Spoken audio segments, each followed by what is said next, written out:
For years, fans only knew the myth. Ozzy Osbourne, the so-called Prince of Darkness, the wild and unpredictable frontman whose shocking antics became as legendary as his unforgettable voice. And beside him stood Tony Iommi, guitar genius whose thunderous riffs didn't just define a band, they gave birth to heavy metal itself. Together, they were far more than bandmates. They were the architects of a sound that completely reshaped rock music forever. Yet, what the world saw on stage and in headlines was only part of the truth. Behind the thunderous shows, beneath the chaos of their public image, there was a much more fragile story. For decades, that side of their journey remained hidden, buried deep, and carried in silence by Tony Iommi. Then, in a rare and emotional moment years later, Tony finally broke down.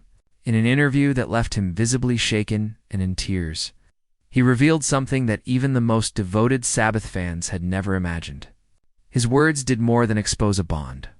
They rewrote the narrative of Black Sabbath itself, forcing the world to see the Prince of Darkness in a way no one had ever expected.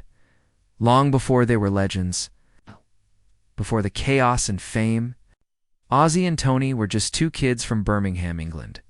Birmingham was not a place of glamour or opportunity. It was an industrial city of smoke, steel, and endless shifts in grim factories. Music wasn't seen as a career there. At best, it was a way to escape. Tony worked long hours as a welder, while Ozzy bounced from one odd job to another, but both were chasing something bigger than the factory walls that surrounded them.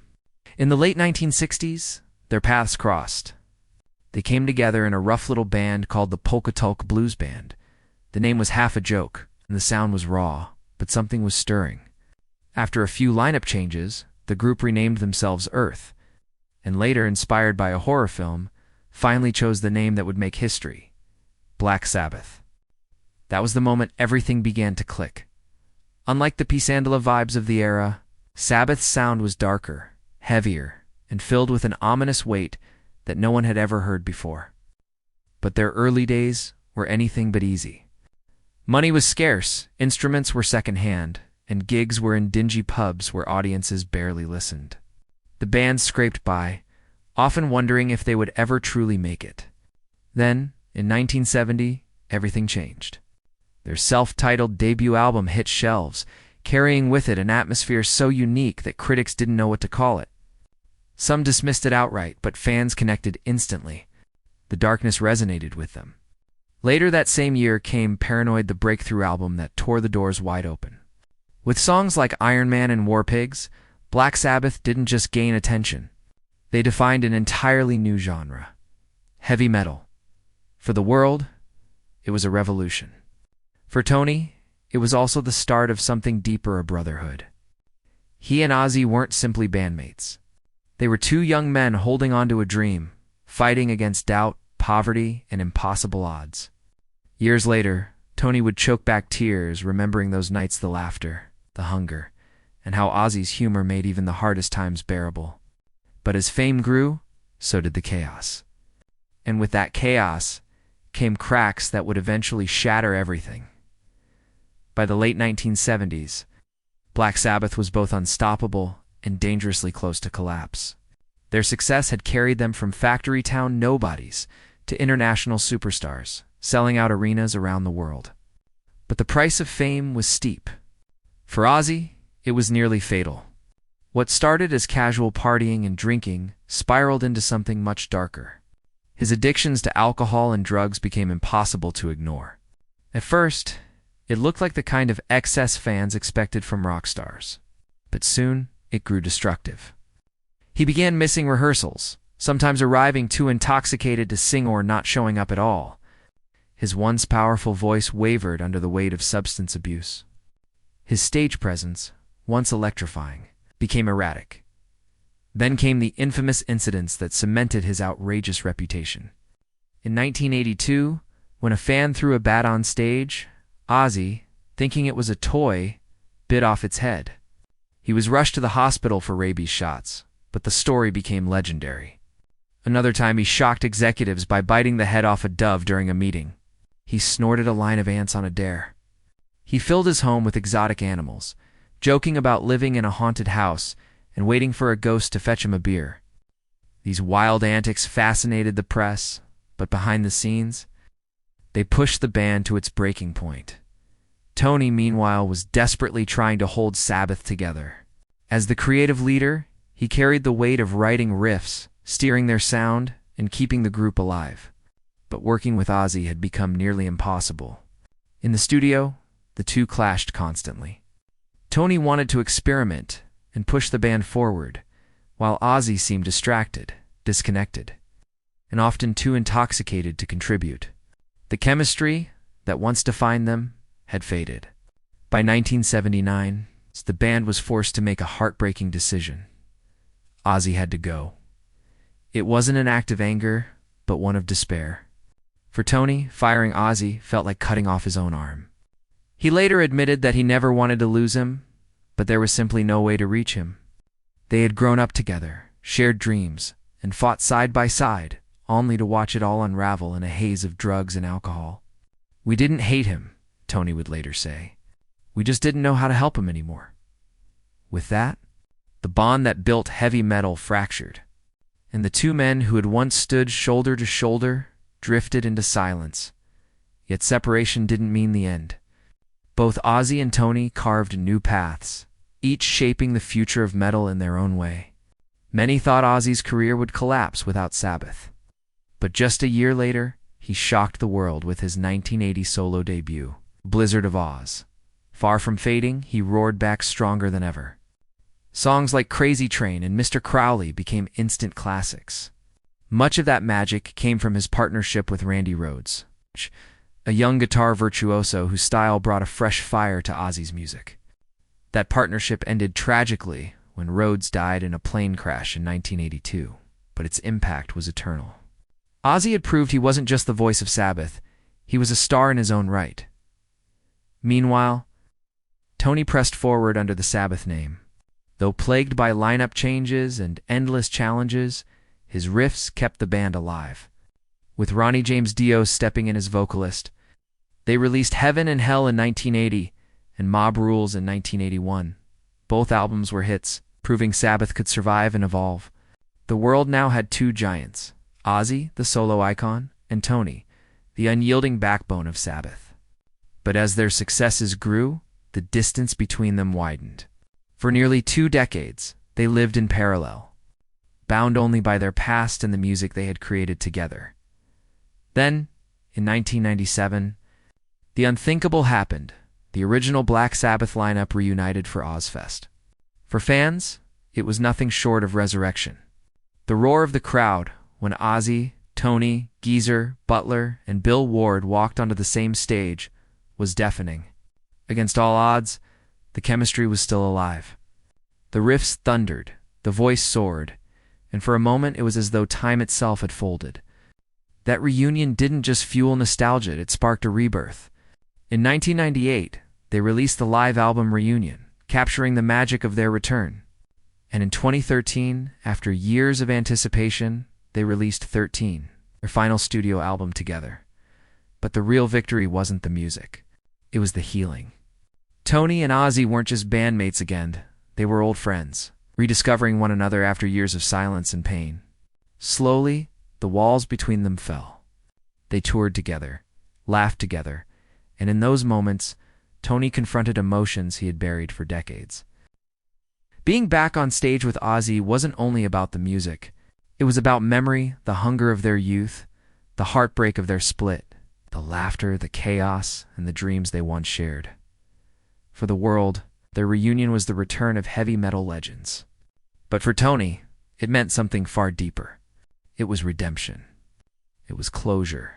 It was finally the chance to say what had been left unsaid when Ozzy was pushed out all those years before. In his emotional confession, Tony revealed the truth he had carried in silence to him. Ozzy was never just the Prince of Darkness. He was the friend who had stood beside him when no one else believed in their music, the kid from Birmingham who dared to dream with him. Brother he once believed he had lost, forever was suddenly standing beside him again. The tears that streamed down his face were not only for the past, but also for the bond that had somehow endured through addiction, through years of fame, through long stretches of silence. and the relentless passage of time. Their story was never just about Black Sabbath or even about heavy metal. At its heart, it was always about friendship flawed, painful, but impossible to destroy. To the fans, Ozzy and Tony will forever remain icons of rock history. But to Tony, Ozzy was always more than that. He was the boy who had transformed into the so-called Prince of Darkness and, against all odds, the man who found his way back into Tony's life. That hidden truth, finally revealed after years of silence, brought a measure of peace not only to the legend, but also to the friend who had stood quietly behind it all. Even after their long-awaited reunion, the shadows of the past never fully disappeared. Tony often admitted that stepping back onto a stage with Ozzy wasn't simply another performance. It was an emotional confrontation with memories he had carefully locked away. Every chord he played and every note that echoed from Ozzy's unmistakable voice carried the weight of decades of struggle, mistakes, triumph, and survival.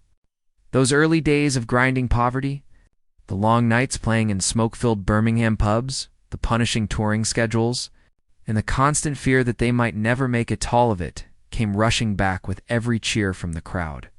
And yet, woven into the pain, Tony also felt an overwhelming gratitude. Gratitude that they had somehow survived the chaos, that both of them had rebuilt their lives, and that the music once thought destined to fade had instead grown into something almost mythical in the hearts of fans. Worldwide, for Tony, these reunions were never just about nostalgia. They were about reconciliation and the recognition that his bond with Ozzy had always been greater than the mistakes, greater than the drugs, and greater even than the passing of time. In later interviews, Tony revealed how deeply he had internalized the guilt of their past. He confessed to sleepless nights spent replaying the moment he fired Ozzy, haunted by the thought of whether he could have done more to save his friend from himself. The pain wasn't rooted in professional disappointment. It was deeply personal. In those early years, the two had been inseparable, bound by music, by shared dreams, by failures, and by the unique camaraderie that comes from growing up together under immense pressure. For decades, Tony carried a quiet ache, not of resentment, but of sorrowful empathy. He knew that fame and fortune could never shield them from the very human struggles that stalked their journey. Their reunion became something much greater than a musical milestone. It was Tony's chance to lay down emotional burdens he had carried for too long, to confront the past, and to finally speak truths that had been buried for years. Yet even as the music soared and audiences roared in celebration, the years of hardship left their scars. Ozzy's battles with addiction did not simply vanish, and Tony himself had endured the relentless pressure of holding the band together through countless lineup changes, shifting musical trends, and the unforgiving expectations of a world that often misunderstood them. Old disagreements occasionally resurfaced during reunion tours, but this time, things were different. Both men had grown. Where once clashes over creative control threatened everything, now they had learned how to compromise, negotiate, and support each other without letting pride take over. For Tony, this growth was nothing short of a revelation. He came to understand that friendship, much like music, is an art form. It demands patience, practice, and care. The lessons of their painful past had not only taught him about Ozzy, but had also forced him to learn about himself, the limits of control, the necessity of empathy, and the enduring strength of loyalty even when everything else seemed to collapse. As Black Sabbath approached their final shows and the world celebrated the legends who had helped shape heavy metal, Tony often reflected privately on what it all truly meant. The fame, the records, the sold-out tours, those were achievements, yes. But they were secondary to the personal journey he had taken with Ozzy. Tony remembered quiet nights backstage. After shows, when the two of them would sit side by side, guitars resting near their chairs, and talk about everything they had endured. Sometimes they laughed, sometimes they cried, and other times they simply sat together in a silence that was both heavy and strangely comforting. It was in those moments that Tony recognized the real nature of their bond. This was never just a partnership built on riffs and melodies. It was a brotherhood forged in fire, tested by betrayal and loss, and ultimately tempered by forgiveness. Fans might have seen only the spectacle, but Tony knew the intimate truth that his bond with Ozzy was one of the most enduring and complicated relationships of his life. At once painful and deeply rewarding, even beyond the stage, the reconciliation carried meaning. Tony often spoke about how the years apart had forced them to grow in isolation, discover their identities outside of the band that had defined them both. Ozzy's solo career, filled with dramatic highs and tragic lows, had shown Tony that survival in the music industry required more than raw talent. It required resilience, reinvention, and a refusal to quit. Meanwhile, Tony's role in keeping Black Sabbath alive across decades taught him similar lessons, though from another perspective: leadership, persistence, and the discipline to preserve a legacy while continuing to push forward. Their reunion wasn't simply about looking backward. It was about two men who had grown into equals, finally able to meet again with wisdom, softening the sharp edges of youthful conflict. And in that softening, a fragile but beautiful reconciliation emerged, one that few musicians ever truly achieved. By the time Tony and Ozzy recorded 13 in 2013, the sense of closure was undeniable. That album was not just another project. It was a bold statement of survival, resilience, and renewed friendship. Every riff Tony played carried the emotional weight of their history, and every line Ozzy sang was a reminder that despite chaos, addictions, and obstacles that once seemed impossible to overcome, the true heart of Black Sabbath had endured. To fans, this wasn't just another record. It was a story of redemption unfolding in real time. A story that began in dim Birmingham pubs had reached its conclusion with two men who had survived every trial life had thrown at them. Looking back, Tony often emphasized how fragile yet formative the early days had been: the empty pubs, the endless rehearsals, the nagging doubt of whether anyone would ever hear their music. Those experiences shaped him in ways no fame or success could ever replace. And Ozzy, with all his eccentricities and destructive tendencies, was inseparable from those memories. Tony's tears, in interviews and on stage, were not only for the mistakes or the heartbreak of their split, they were for the brotherhood, the pure moments of creation, and the courage it had taken to survive the chaos together. In Tony's eyes, Ozzy was never just a rock star. He was a lifelong companion, a reflection of both their struggles and their triumphs. Ultimately, the story of Tony Iommi and Ozzy Osbourne is not just a chapter in music history. It is a profoundly human story, filled with beauty, pain, and redemption. It speaks of friendship tested by time, loyalty tested by circumstance, and love tested by chaos. It reminds us that behind the myths, the platinum records, and the sold-out arenas, there are fragile and complicated lives, just as human as anyone else's. Tony's willingness to bear his emotions transformed their story from one of sensational headlines into one of enduring humanity. And perhaps the greatest lesson Tony leaves us with is this: fame and music are fleeting, but the bonds we forge, the sacrifices we make, and the memories we carry are eternal. Standing on stage with Ozzy decades after their painful split, Tony was not merely performing the songs that changed rock history. He was honoring a friendship that had survived betrayal, addiction, and the relentless march of time. Every riff, every note, every lyric became a living testament to resilience, a celebration of life's contradictions, and a tribute to a bond that never truly died.